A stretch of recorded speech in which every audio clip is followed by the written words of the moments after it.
You're thinking about getting a new car, and that starts all those questions. Do I buy? Do I lease? Should I go with new or used? These issues are always important, but for older adults, they may have different answers.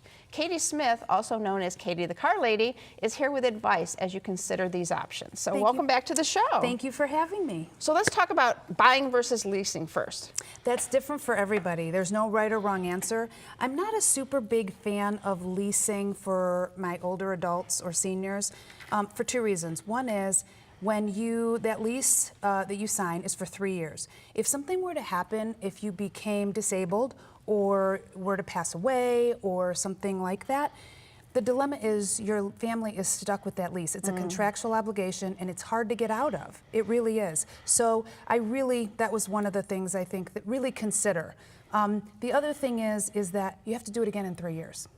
And so it tends to be for older adults, it's challenging, and because it takes a lot. So that would be one of my two biggest reasons that I'm not a super big fan of leasing. And buying, you can always liquidate a car if something happens. If you own it, you can always sell it.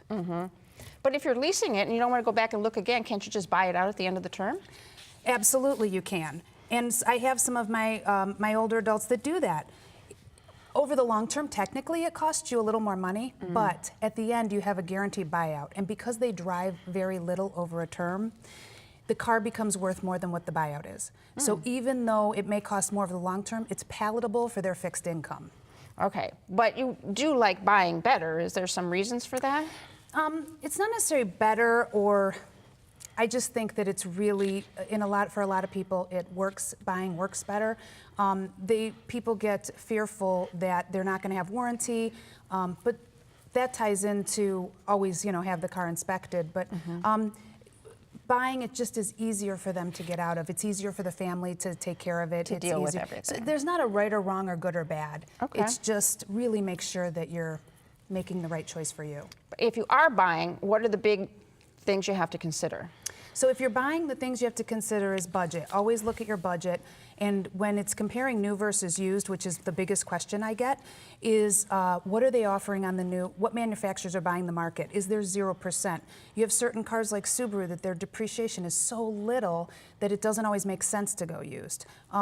If you're going to go used, stay with maybe an off lease, 3 years old, so you're still going to have a low maintenance car, and it's not going to cost you more over the long term to own it. And we're trying to determine what's the right price to pay for a car. There's some guidelines that people can go to? Yes.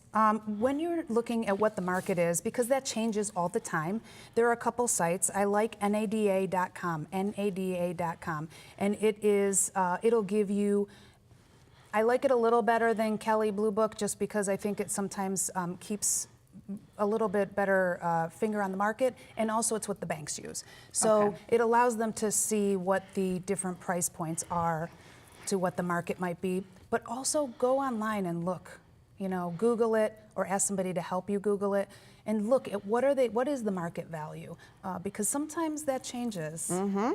And you have a few absolutes, no matter what, when you're shopping. I do. I have a couple of big absolutes, and they go with anything. My first one is always shop with a friend. Take somebody with you. You have another set of eyes and a second, a person to help you look at that emotion, right? And share some information. The second thing is always have somebody review your deal before you pull the trigger, whether it's your accountant, whether it's your financial advisor, whether it's your banker or your family member or your kids. Always have somebody review it, which ties into my 24-hour rule. Wait 24 hours. The second thing, the third thing is, if you're uncomfortable, walk away.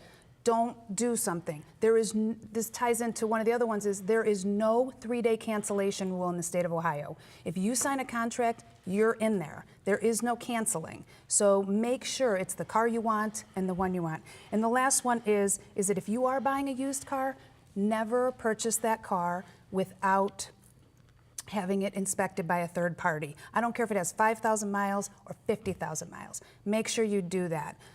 That way you know that it is a safe car and that it's something that you would want to move forward with, but you've had a second set of eyes look at it. Right. Those are really important things to do. All right. Great information. Thank you so much. Deciding on a car is a personal decision, But there are more things to think about as you get older. Follow Katie's tips to make a clear, safe, and educated decision. And for more help, give Katie a call. The number's next. Learn more by calling Katie the Car Lady at 216-514-3433 or click to www.katiethecarlady.com.